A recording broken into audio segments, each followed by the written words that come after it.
로마서 10장 9절에서 13절 말씀인데요. 우리 한 절씩 같이 한 절씩 교독해서 그렇게 읽도록 하겠습니다. 9절 제가 읽습니다. 내가 만일 내 입으로 예수를 주로 시인하며 또 하나님께서 그를 죽은 자 가운데서 살리신 것을 내 마음에 믿으면 구원을 받으리라. 사람이 마음으로 믿어 의에 이르고 입으로 시인하여 구원에 이르느니라. 성경에 이르되 누구든지 그를 믿는 자는 부끄러움을 당하지 아니하리라 하니 유대인이나 헬라인이나 차별이 없음이라. 한 분이신 주께서 모든 사람의 주가 되사 그를 부르는 모든 사람에게 부여하시도다. 같이 읽습니다. 누구든지 주의 이름을 부르는 자는 구원을 받으리라. 아멘. 오늘은 이 말씀으로 주님께서 주시는 교훈을 함께 받도록 하겠습니다. 오늘의 말씀은 제목 주보에 있는 대로 구원의 하나님입니다. 구원의 하나님. 계속해서 로마서 말씀을 통해서 우리 하나님을 묵상하고 있는데요. 이 이름이 빠질 수 없죠. 구원의 하나님. 이 이름도 오늘은 또 이 이름을 마음에 새기시면 좋겠습니다. 사랑하는 샘물 성도 여러분, 우리 하나님은 구원의 하나님이십니다. 하나님 믿고 또 보다 구체적으로는 예수 믿고 구원받으시는 우리 행복한 성도들 되시기를 우리 주님의 이름으로 축원드립니다. 오늘 본문도 구원을 노래하고 있는데요. 읽었지만 9절에 보시면 네가 만일 내 입으로 예수를 주로 시인하며 또 하나님께서 그를 죽은 자 가운데서 살리신 것을 내 마음에 믿으면 그 다음이 뭐예요? 구원을 받으리라. 10절도 그래요. 사람이 마음으로 믿어 의에 이르고 입으로 시인하여, 여기서도 그 다음이 뭐예요? 구원에 이르느니라. 구원을 노래하고 있습니다. 왜 로마서가 구원을 노래하고 있느냐? 이유는 간단하죠. 우리 하나님이 어떤 분이시기 때문에? 구원의 하나님이시기 때문에. 중요하니까 오늘 이것만 마음에 새기시면 되겠습니다. 한 번만 더 마음에 새길게요. 사랑하는 샘물 성도 여러분, 예수 믿고 구원받으시는 행복한 인생 되시기를 우리 주님의 이름으로 축원드립니다. 아멘. 나는 예수를 믿습니다. 우리 그렇게 고백을 하죠. 나는 예수를 믿습니다. 그렇게 하는데 이걸 이스라엘 사람들이 들으면 이렇게 듣게 됩니다. 나는 구원을 믿습니다. 그분들 중에는 예수님을 믿지 않는 분들이 많이 있습니다만은 여하튼 예수를 믿습니다. 이렇게 말을 하게 되면 그분들의 귀에는 이렇게 들려요. 나는 구원을 믿습니다. 왜 그러는가 하면 예수님의 이름의 뜻이 뭘까요? 이분의 이름의 뜻이 구원이에요. 마태복음 1장 21절에 성탄절에 자주 묵상하는 본문이죠. 아들을 낳으리니 이름을 예수라 하라. 이는 그가 자기 백성을 그들의 죄에서 구원할 자이심이라 하니라. 예수님의 탄생 즈음에 하나님께서 천사를 보내어서 주님의 이름을 지어주셨는데 예수라고 지어라. 왜냐? 그분의 이름의 뜻이 구원자이기 때문이다.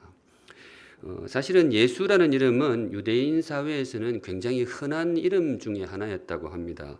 구약 성경에 보시면 선지자 중에 호세아 나와 있죠. 호세아도 있고 그 다음에 모세의 뒤를 이어서 이스라엘 백성들을 인도하였던 여호수아라고 있죠.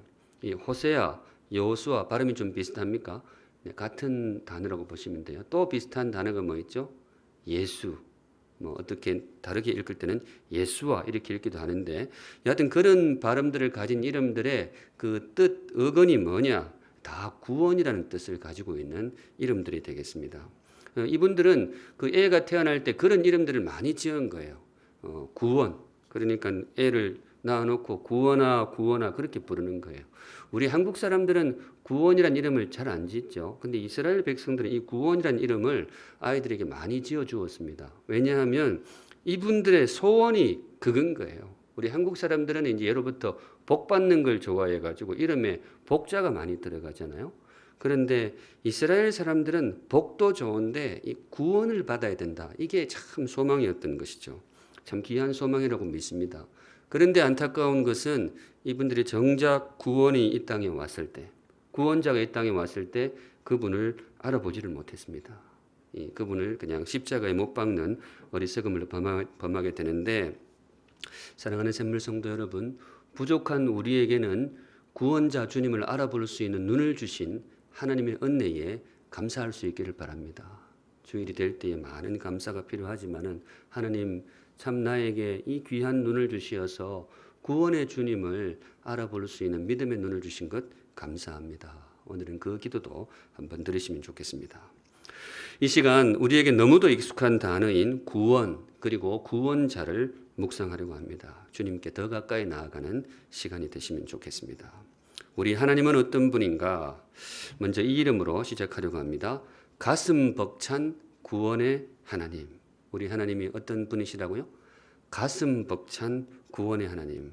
하나님을 묵상하면서 동시에 그분이 주시는 구원도 겸하여 묵상하고 싶은데요. 그분이 우리에게 선물하시는 구원이 어떤 구원이냐?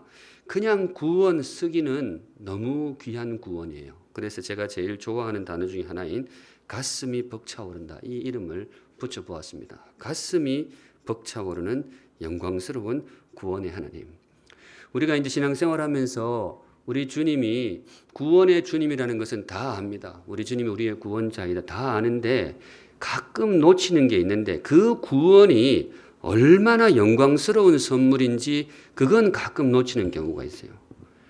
주님께서 우리에게 구원을 주신다. 이건 잘 알고 있는데 그분이 주시는 구원이 얼마나 귀한 구원인지를 잘 못 느끼고 지나가는 경우가 왕왕 있습니다. 왜냐하면 평소에 우리가 이 구원이라는 단어를 너무 가볍게 쓰는 경우가 있습니다. 야구 좋아하시는 분들 야구에 구원이 나오잖아요. 구원 투수.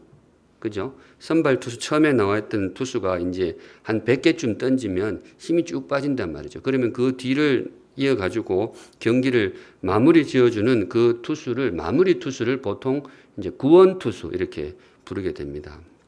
아마 팀을 패배의 위험에서 이 마지막에 9회 같은데 안타 많이 맞으면 홈런 맞으면 지잖아요. 그러니까 이 마무리 투수가 나와서 팀을 이 패배의 위험에서 구원해 준다고 아마 그걸 구원 투수라고 부르는 것 같아요. 그런데 과연 그거를 구원이라고 부를 수 있느냐? 그 야구 게임 그 하나 지는 거를 이게 막아준다고 그걸 정말 이 구원이라고 부를 수 있느냐?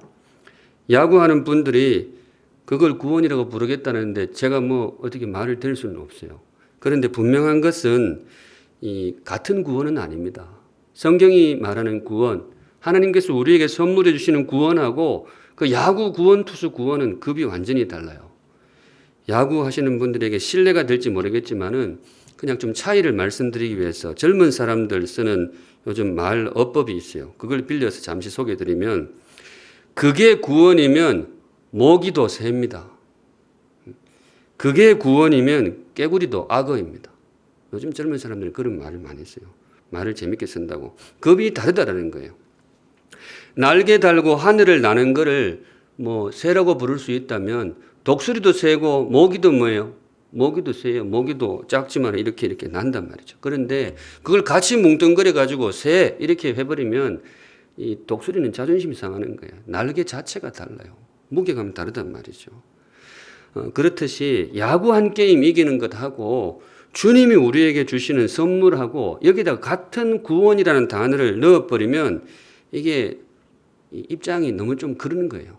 여기 굉장히 차이가 많이 납니다. 언젠가 제가 교회를 설교하면서 이런 문구를 붙인 적이 있어요. 가슴이 벅차오르지 않으면 아직도 교회를 아는 게 아니다. 교회를 안다라는 것은 단지 교회 두 글자를 아는 게 아니에요. 교회를 안다라는 것은 가슴이 벅차올라야 되는 것이다. 교회가 그만큼 영광스럽기 때문이다. 제가 그런 표현을 쓴 적이 있는데 오늘 다시 한번 그 문구를 쓰고 싶어요. 가슴이 벅차오르지 않으면 아직도 구원을 아는 게 아닙니다. 구원을 받았다고 해서 우리가 다 구원받은 사람인 것은 분명합니다. 믿음으로 구원을 받습니다. 그런데 구원을 받았다고 해서 구원을 아는 건 아니에요. 이 받아놓고도 그게 얼마나 영광스러운지를 잘 모르고 살아갈 수가 있는 거예요. 그래서 오늘 말씀 듣고 성도는 우리가 구원받은 자로서 내가 받은 이 구원이 얼마나 행복하고 사람을 영광스럽게 하는지를 조금 더 깨닫는 그런 시간이 되시면 좋겠습니다. 하나님은 당신의 백성들에게 구원의 영광을 가르쳐주기 위해서 여러 가지 어떤 방법들을 많이 동원하시는데요. 구약 시대에는 주로 전쟁의 승리를 통해서 이 구원이 무엇인지를 잠시 경험하게 하셨습니다. 구약 성경에 보면 전쟁이 굉장히 많이 나오거든요. 우리나라도 그렇지만은 이스라엘 백성이 살던 이 고대 근동 사회에도 전쟁이 굉장히 많이 있었어요. 그리고 그 전쟁이 굉장히 잔인했습니다. 전쟁치고 안 잔인한 전쟁이 없습니다만은 고대에 칼 들고 싸우는 그 전쟁이 정말 잔인하고 참혹했어요. 승리하면 살아남지만은 패배하게 되면 온 백성이 그냥 몰살을 당하는 거예요. 죽일 때도 굉장히 잔인하게 죽였습니다. 그거 설교단에서 별로 말하고 싶지 않아요. 그래서 전쟁이 터지게 되면 온 백성, 전쟁에 나가는 사람도 그렇고 뒤에 기다리는 가족들도 그렇고 정말 숨죽여 이 전쟁의 결과에 대해서 관심을 기울일 수밖에 없어요. 오늘 전쟁에서 이기면 살아남지만은 지게 되면 이 가족의 명운이, 운명이 거기에 달려 있는 거예요. 그러니까 전쟁 나가서 싸우는 사람도 그렇지만 뒤에 기다리는 사람도 피가 마르는 거예요. 하루 종일 일이 손에 안 잡혀요. 그렇게 기다리고 기다렸는데 마침내 소식이 전해오는데 이겼다라는 거예요. 우리가 승리했습니다. 그 소식이 전해질 때 그 기쁨을 어찌 말로 표현할 수 있겠어요?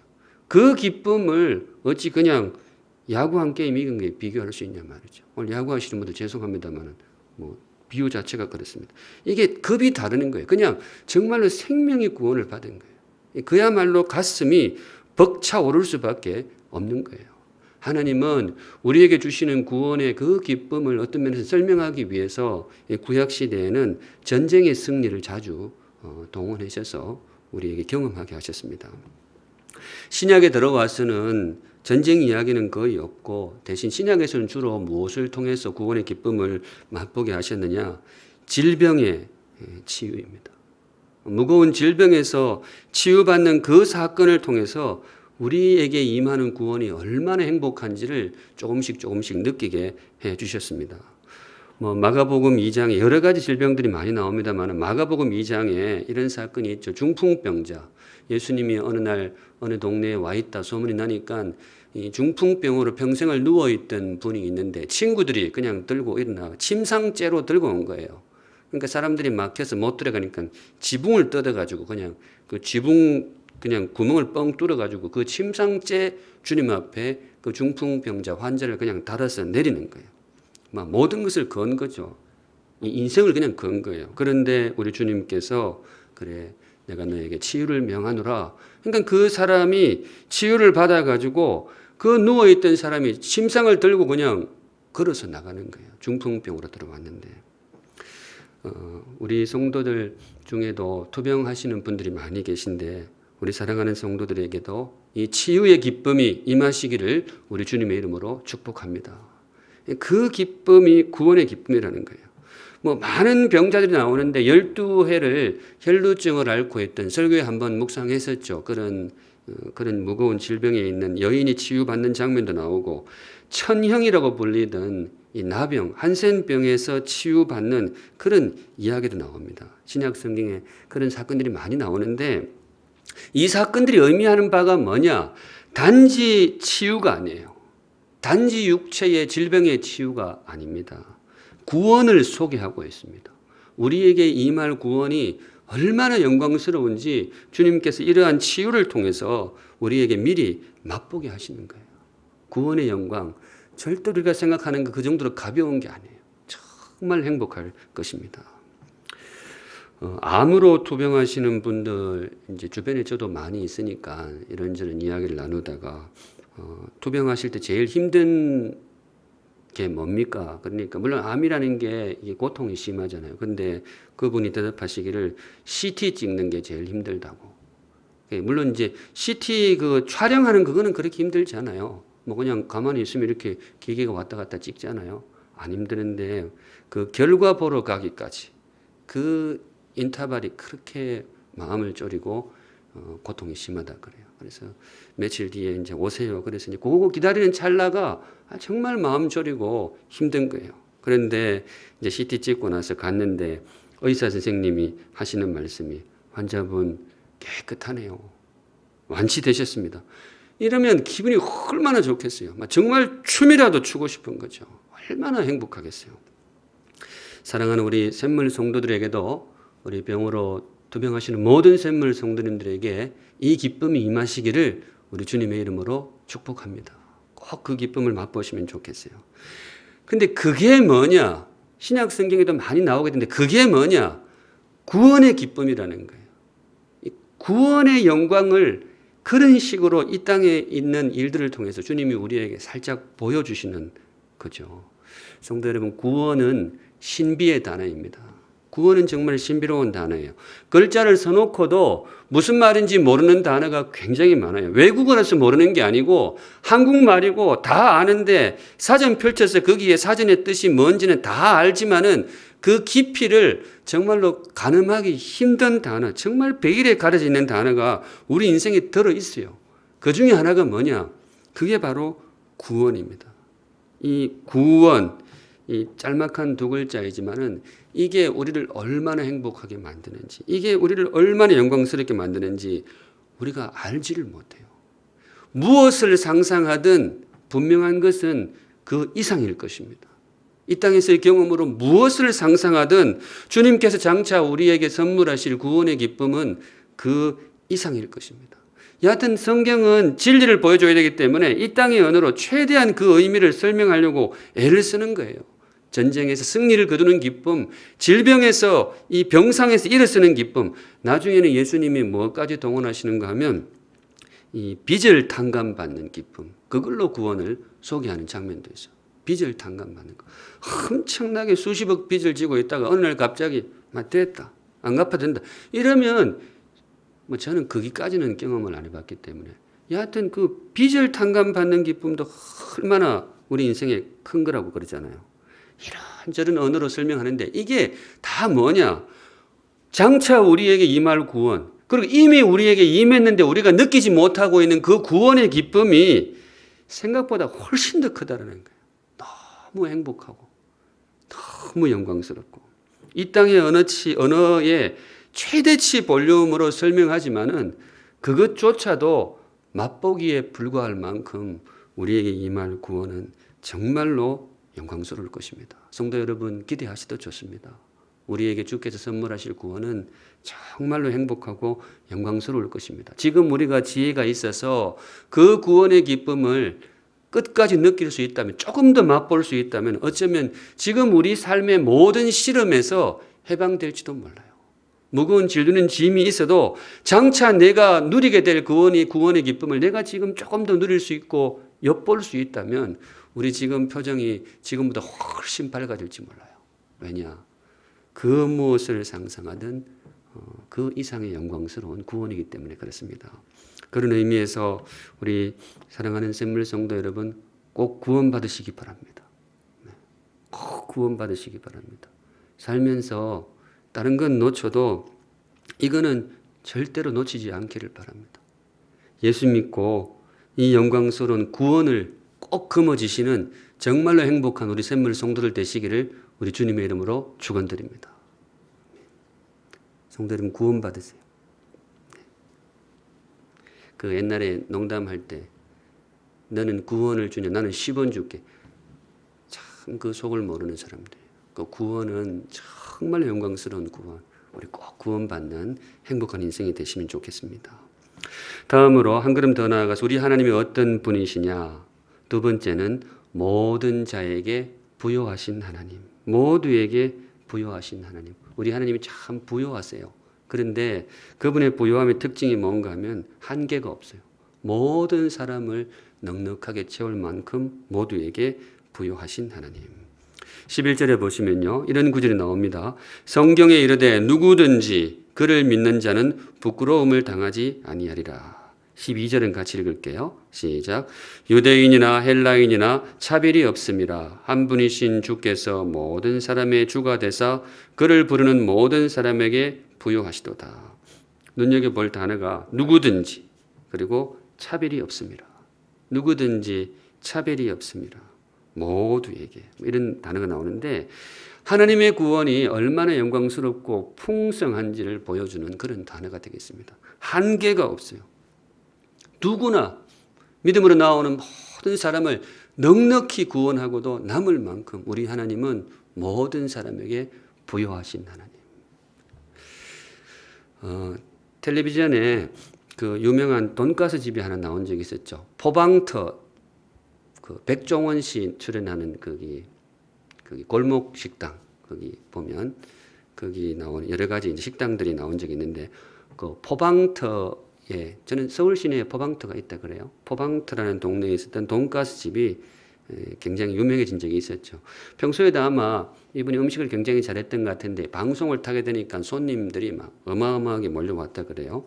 그 주 메뉴가 돈가스 집인데 돈가스가 아니고 치즈가스였다 그래요.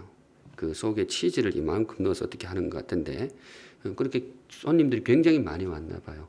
우리 샘물 성도님들도 식당 하시는 분 많은데 우리 성도님들 가게에도 그렇게 되기를 바랍니다. 손님이 막 미어 터지면 좋겠어요.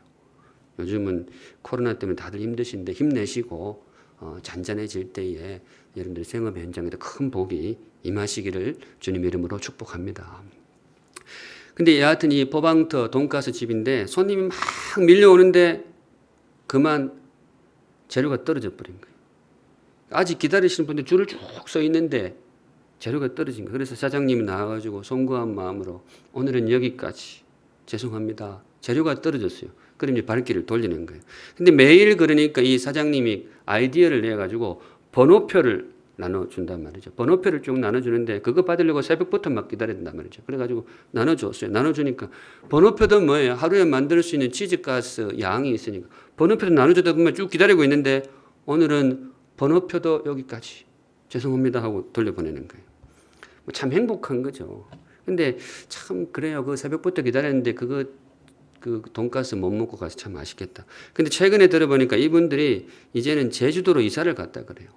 왜 갔는가 하면 손님들이 너무 많이 오니까 주변 상인들에게 좀 피해가 가서 할 수 없이 제주도로 갔는데 거기서도 그렇게 손님이 많다 그래요. 이제는 관광 명소 비슷하게 돼가지고 제가 어디서 들어보니까 전날 밤부터 텐트 치고 15시간을 기다리는 사람입니다. 저는 잘 이해가 안 돼요. 그거 15시간 기다려서 그걸 꼭 먹어야 되나? 그냥 집에서 해 먹으면 되지 않나 그런 생각 드는데 여하튼 그게 맛있나 봐요. 그런데 15시간 기다렸는데 또 뭐예요? 재료가 다 떨어졌어요. 이렇게 오늘은 여기까지 죄송합니다. 그럼 텐트 걷고 가야 되는 거예요. 참 기가 찰 노릇이죠. 제가 이번에 설교 준비하면서 이런 생각이 들어요. 나중에 구원도 그러면 어떡하나? 구원의 영광을 아는 우리 사람들이 주님을 쭉 찾아가지고 예, 저도 예수 믿고 구원받기를 원합니다. 줄을 서시오. 줄을 쭉 섰는데 주님이 구원을 쭉 나눠주다가 재료가 다 떨어졌어요.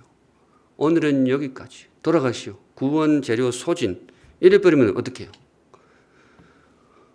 목사가 참 별 생각을 다 한다 그럴 수도 있는데 생각을 해볼 수도 있잖아요. 무엇이든지 한계가 있잖아요. 특별히 좋은 걸수록 한계가 있단 말이죠. 음식도 한계가 있고 뭐 다 한계가 있어요. 공연장에 들어가는 것도 한계가 있고 뭐든지 다 한계가 있는데 우리 구원에도 그런 한계가 있으면 어떡하나. 사실 그런 구원의 한계랄까 그걸 엿볼 수 있는 사건이 있었죠. 오래된 영화입니다만은 쉰들러 리스트라는 영화 아마 보신 분들이 많을 거예요. 쉰들러 리스트. 2차 대전 당시에 유태인 학살을 배경으로 한 영화인데 많은 분들이 감동을 받았죠. 저도 참 감명 깊게 보았습니다. 그 내용을 더듬어 보면 쉰들러라고 하는 이분이 아마 독일 사람이었죠. 아주 돈밖에 모르는 이 속물 사업가였는데 어느 순간 이분의 마음속에 유태인이 들어온 거예요. 유태인에 대한 연민의 마음이 생겨서 내가 저 사람들을 살려야 되겠다. 히틀러가 막 가스실에 넣어서 막 사람을 죽인다는 그런 소문이 들려오니까 내가 이 유태인들을 조금이라도 살려야 되겠다. 이분이 아이디어를 낸 게 뭔가 하면 군수 공장을 만들었잖아요.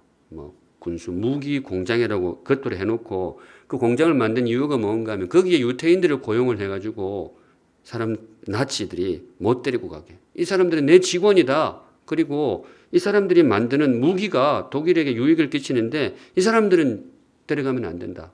그러면서 이제 이 사람이 유태인 직원들을 계속 늘려가지고 사실 내부적으로는 계속 적자가 나는데도 사람 살리겠다라는 일념으로 그렇게 공장을 확대해 가가지고 그래서 결국은 이제 2차 대전이 끝이 나게 되는데 기록을 보니까 1,100명 어떤 분은 1200명까지 이분이 유대인들을 살려내었다고, 이게 실화를 바탕으로 했다 그러죠. 정말 감동적인 영화였습니다.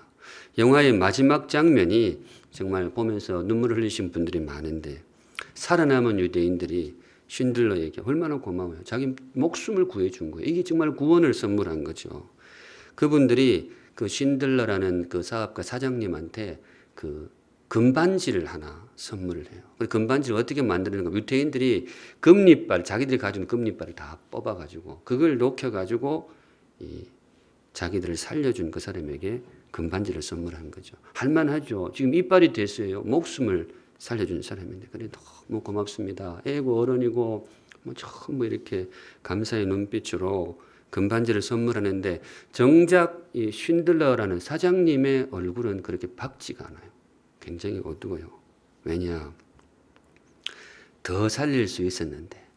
이번에 대사가 계속 그게 나온단 말이죠. 더 살릴 수 있었는데.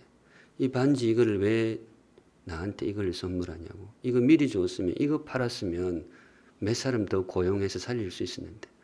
그러다 자기가 타고 있는 자동차를 보고는 내가 이 차를 왜 미리 팔질 않았을까? 왜 지금까지 끌고 다녔을까? 이거 팔았으면 한두 사람 더 건질 수 있었는데. 그리고 나중에 자기 옷에 배지가 하나 있더라고요. 금배지, 금으로 만든 배지를 꺼내더니 이것도 내가 어디 팔았으면 한 사람 정도는 더 고용해서 살릴 수 있었는데. 그러면서 이제 더 살릴 수 있었는데, 더 살릴 수 있었는데.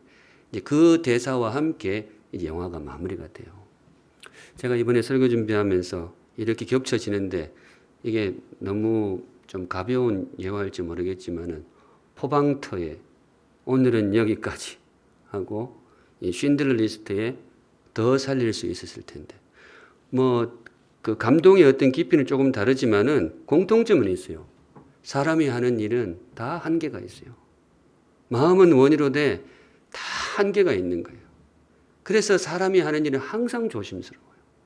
그런데 감사하게도 우리 하나님은 어떤 하나님이냐? 우리 하나님은 어떤 하나님이냐? 오늘 주시는 말씀이 모든 사람에게 부여하신 하나님, 모두에게 부여하신 하나님, 구원의 재료가 절대로 떨어지지 않는 부여하신 하나님, 믿음으로 그분에게 나아오는 모든 사람을 시대를 초월하여서, 지역을 초월하여서, 피부색을 초월하여서 믿음으로 나아오는 사람이라면 모두를 능히 구원하시는, 모두에게 부여하신 하나님, 오늘 성경이 소개하는 우리 구원의 하나님의 모습입니다.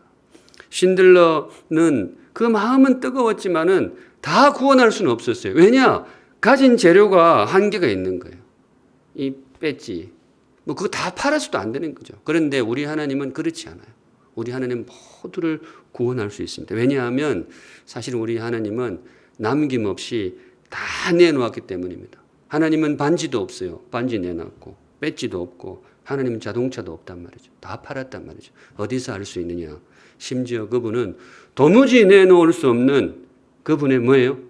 외아들의 목숨까지 내놓았단 말이죠.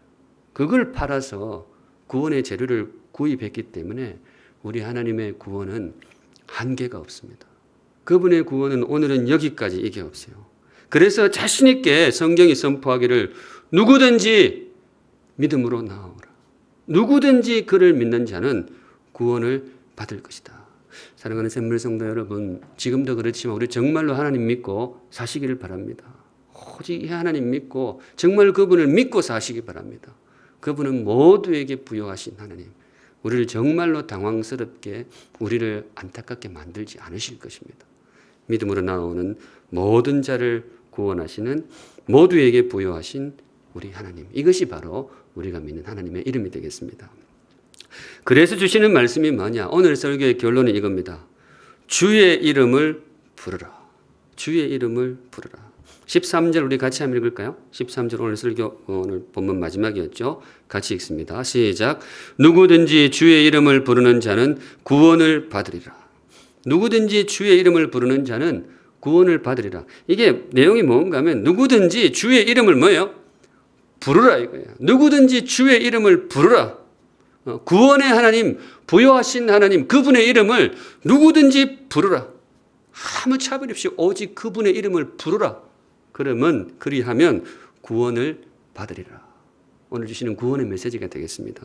우리 사랑하는 샘물 성도 여러분, 주의 이름을 부르는 사람이 되시기 바랍니다. 영광스러운 구원, 부요한 구원, 그 구원을 우리에게 주시는 그 주님의 이름, 하나님의 이름을 부르는 행복한 인생 되시기를 우리 주님의 이름으로 축원드립니다. 주의 이름을 부르라. 근데 설교 남은 시간 조금 더 있는데 묵상하고 싶은 것이 뭔가 하면 주의 이름을 부른다라는 게 무슨 말이냐? 주의 이름을 부른다는 게 무슨 말이냐? 조금 구체적으로 주님의 이름을 부른다. 그 의미를 묵상하고 설교 마무리하려고 합니다. 제일 먼저는 우리가 이미 다 알고 있는 내용이에요. 마음에 새기시면 됩니다. 주의 이름을 부른다는 게 무슨 의미냐? 고백하라는 거예요. 고백하라. 주님이 나의 구원자이십니다. 이걸 고백하라는 거예요. 나중에 마무리 기도할 때 이거 넣을 거예요. 주님이 나의 구원자입니다. 구원으로 가는 길이 그렇게 어렵지 않아요. 지난주에 묵상했지만 충분히 우리가 걸을 수 있어요. 주님이 현실적인 구원의 길을 내주셨습니다. 고백하시면 됩니다. 9절이 바로 그 내용이에요. 네가 만일 내 입으로 예수를 주로 시인하면 이렇게 읽으시면 돼요. 네가 만일 내 입으로 예수님은 나의 주님이십니다. 이걸 고백하면 뭐냐? 구원을 받으리라. 고백하라는 거예요. 제가 언젠가 한번 그 사도신경 강의할 때인가요? 제 친구 이야기를 했던 것 같은데 고등학교 때 저 친한 친구가 어느 날 저하고 대화하면서 이렇게 이야기해요. 경락아, 나는 세상에서 말이 제일 힘이 있다고 생각해. 말이 제일 힘이 있다고 생각해. 저는 어린 시절에 그게 잘 이해가 안 됐어요. 야, 말이 뭐가 힘이 있어? 말해봐. 무슨 힘이 있으려면 뭐 총이 힘이 있고 칼이 힘이 있고 뭐 권력이 힘이 있지. 말이 무슨 힘이 있어? 그랬더니 그 친구 하는 말이 너 생각해봐. 판사가 사형 이러면 산 사람이 죽고 판사가 무죄, 말로 무죄 이러면 죽을 사람이 살지 않냐. 그러니까 사람에게는 말이 제일 힘이 있는 거야. 그 친구 똑똑하지 않습니까? 이거 그 친구 고등학교 1학년 때 했단 말이에요. 지금도 사실 이 친구가 정부에서 일을 하고 있는데 어린 시절부터 좀 조숙했던 친구 같아요. 성도 여러분, 그 친구 말이 일리가 있습니다. 말이 힘이 있어요. 우리 주님께서 우리에게 주신 참 중요한 무기, 정말로 힘 있는 것 중에 하나가 뭔가 말이에요. 주님이 우리에게 그 말을 요구를 하십니다. 구원이 어디에서 나느냐? 우리의 입에서 나게 됩니다. 고백하시면 돼요. 네가 만일 내 입으로 예수를 주로 시인하면, 고백하면 구원을 받으리라. 주님의 이름을 부른다는 건 어렵지 않아요. 고백하시면 됩니다. 두 번째, 주의 이름을 부르라는 게 무슨 뜻이냐? 진심으로 고백하라. 진심으로. 고백하는데 장난식으로 고백하는 그건 고백이 아니죠. 그건 장난이죠. 내 마음을 담아 진심으로 고백하면 돼요. 성경에 나옵니다. 네가 만일 예수를 주로 시인하며 그 뒤에 이게 나와요. 또 하나님께서 그를 죽은 자 가운데서 살리신 것을 네 마음에 뭐예요? 믿으면. 예수님이 나의 주님이십니다. 그리고 예수님이 부활하신 이걸 고백을 하는데 그냥 고백이 아니고 네 마음에 믿고 고백을 하면 그분이 정말로 죽음을 극복하신 나의 구원자이십니다. 이걸 입술로 고백하는데 그냥 입술만 이렇게 노는 게 아니고 내 마음을 담아서 예, 제가 그걸 믿습니다. 그 믿음으로 고백하면 그 고백이 저와 여러분을 구원의 자리로 인도해 줄 것입니다. 주께서 그렇게 약속해 주시는 거예요. 그걸 네 마음에 믿으면. 우리가 이미 다 하고 있는 겁니다만은 신앙생활은 자주 기본을 돌아보는 게 중요합니다. 제가 세례 문답할 때마다 참 자주 쓰는 표현이 있죠. 성도 여러분, 진중하게 고백하세요. 마음을 담아서 진중하게 고백하시기 바랍니다. 진중하게라는 단어를 제가 만든 건 아닌 것 같은데 잘 안 쓰시더라고요. 제가 그냥 얼핏 떠올린 조합인 것 같아요. 진실하게 그리고 신중하게 이거 합해서 그냥 제가 진중하게 그렇게 하는 것 같아요. 여하튼 내 마음을 담아서 그렇게 할 때에 그것이 정말로 능력 있는 고백이 될 것입니다. 물론 우리가 인간인지라 내 마음이 믿음이 흔들릴 때도 있어요. 믿음이 흔들릴 때도 있습니다. 그런데 성도 여러분, 우리 하나님 잘 이해하세요. 믿음이 흔들릴 때도 있습니다. 그런데 그럴 때도 주님 제 마음으로 믿기를 원합니다. 나의 믿음 없음을 도와주시옵소서. 그게 진중한 거예요. 정말 주님 내가 부족하지만은 주님을 믿고 믿기를 원합니다. 예수님이 나의 주님이십니다. 그렇게 고백을 할 때에 구원을 받으리라. 성경이 그렇게 가르칩니다. 성도는 그렇게 고백하시면 되겠습니다. 마지막으로 주의 이름을 부르라. 이게 무슨 의미냐? 여기에 좀 무게를 싣고 싶은데요. 부끄러워하지 말라는 거예요. 주님의 이름을 부르라. 이게 무슨 뜻이라고요? 주님의 이름을 어떻게 하지 말라? 부끄러워하지 말라. 11절에 이 묘한 뉘앙스가 있는데 이걸 잘 캐치하셔야 돼요. 성경에 이르되 누구든지 그를 믿는 자는 뒷부분 시작 부끄러움을 당하지 아니하리라 하니. 갑자기 부끄러움이 나오는데 9절과 10절하고 연결하면요. 요 부끄러움을 당하지 아니하리라. 이게 어디 짝인가 하면요. 구원을 받으리라 이거예요. 앞에서는 믿음으로 고백하면 구원을 받으리라 이렇게 했는데 11절에서는 믿음으로 고백하면 부끄러움을 당하지 않을 것이다. 우리의 구원을 부끄러움을 당하지 않는다. 이 표현을 하는 거예요. 뭐 당연한 거죠. 우리의 구원은 우리를 정말 영광스럽게 하기 때문에 우리가 부끄러움을 당하지 않을 것입니다. 그런데 제가 이 구절을 볼 때마다 약간 하나님의 마음이 느껴져요. 갑자기 여기서 왜 하나님이 부끄러움이라는 단어를 도입을 하셨을까? 넌지시 우리에게 던지는 메시지가 있어요. 예수를 믿는다는 건 뭐냐? 그분의 이름을 뭐하지 않는 것이다? 부끄러워하지 않는 것이다. 신앙의 영역에 있어서 부끄러움은 굉장히 큰 자리를 차지하게 됩니다. 내가 복음을 부끄러워하지 아니하노니, 내가 예수의 이름을 부끄러워하지 아니하노니. 성도 여러분, 물론 지금도 그렇게 하시겠지만은 여러분들이 그리스도인이라는 사실을 정말로 부끄럽게 여기지 않기를 바랍니다. 예수의 이름을 절대로 누구 앞에서도 부끄러워하지 않기를 바랍니다. 누가복음 9장 26절에 이런 말씀이 나와요. 누구든지 나와 내 말을 부끄러워하면, 누구든지 나와 내 말을 부끄러워하면, 이 성도들에게도 그런 순간이 있을 수 있다는 거예요. 부끄러워하면. 뒷부분은 같이 시작. 인자도 자기와 아버지와 거룩한 천사들의 영광으로 올 때에 그 사람을 부끄러워하리라. 부끄러움이라는 단어를 가지고 우리의 신앙을 요약해 주고 있는데요. 예수라는 내 이름을 절대로 부끄러워하지 마라. 그러면 나도 너희를 부끄러워할 수밖에 없지 않느냐. 이런 뜻이 되겠습니다.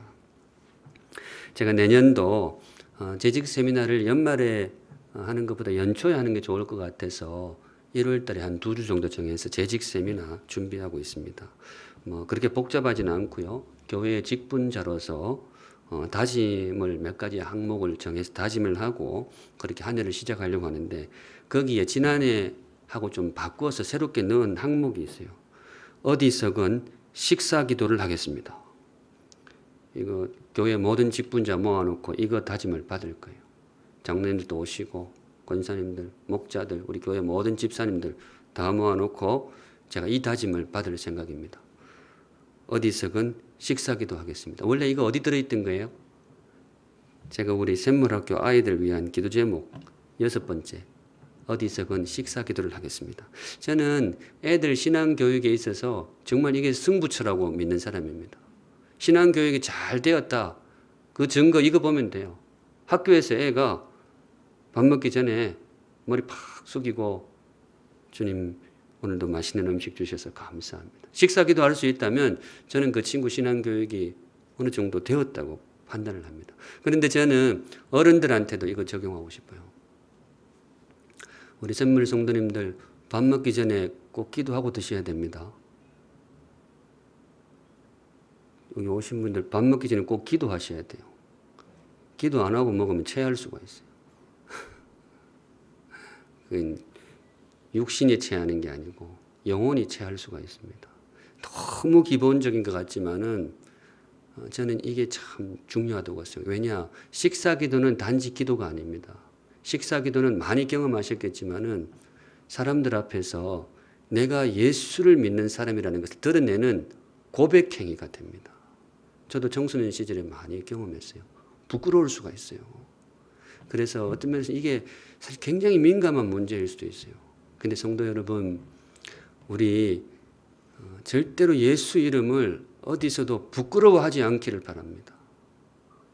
내가 예수 믿는 사람이라는 것을 드러내는 것을 뭐 일부러 막 뭐 그렇게 할 필요는 없겠지만 적어도 내가 예수를 믿는 사람이고 나는 예수 십자가로 구원받는 사람이고 나는 그거 믿고 살다가 그거 믿고 죽을 사람이라는 그 예수 이름을 절대로 부끄러워하지 않기를 바랍니다. 그게 주의 이름을 부르는 것이고 주께서 말씀하시기를 주의 이름을 부르는 모든 사람에게 구원을 줄 것이다. 우리 신앙의 선배처럼 아프간 가서 꼭 순교를 하지 않더라도 우리 정말로 삶의 현장 속에서 내가 예수 믿는 사람이다.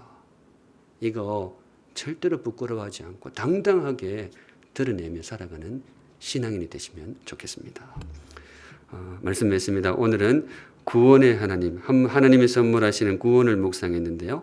사랑하는 샘물 성도 여러분, 우리 하나님은 가슴 벅찬 구원의 하나님입니다. 그분이 선물하실 구원은 정말로 영광스러운 정말 행복한 구원이 될 것입니다. 기대하셔도 좋습니다. 그리고 안심하셔도 좋습니다. 그분의 구원은 한계가 없어요. 모두에게 부여하신 하나님, 믿음으로 나오는 모든 사람을 능히 구원할 것입니다. 주님께서 우리에게 기대하시는 바가 있습니다. 주의 이름을 부르라. 고백하고 진심으로 고백하고 어디서도 내가 예수 믿는 사람이라는 것을 부끄러워하지 않을 때에 주님께서 약속하신 그 영광스러운 구원이 저와 여러분에게 임할 것입니다. 이 모든 말씀을 모아서 예수 믿고 구원받는 우리 복된 인생 되시기를 우리 주님의 이름으로 축원합니다. 아멘. 우리 함께 찬양하겠습니다. 슬픈 마음 있는 자, 몸과 영혼 병든 자. 우리 구원의 주님을 부르는 찬양이 되겠습니다. 거룩하신 하나님 아버지, 오늘도 주신 말씀 마음에 새깁니다. 정말 그 이름도 아름다운 우리 구원의 하나님, 우리 주님께서 나의 구원자이심을 고백합니다. 주님이 살아계시기에 우리가 참 행복한 인생인 것을 돌아보게 됩니다. 믿음으로 우리 주님을 구원자로 고백하오니 우리 성도들에게 필요한 구원 넉넉하게 공급하여 주시옵소서.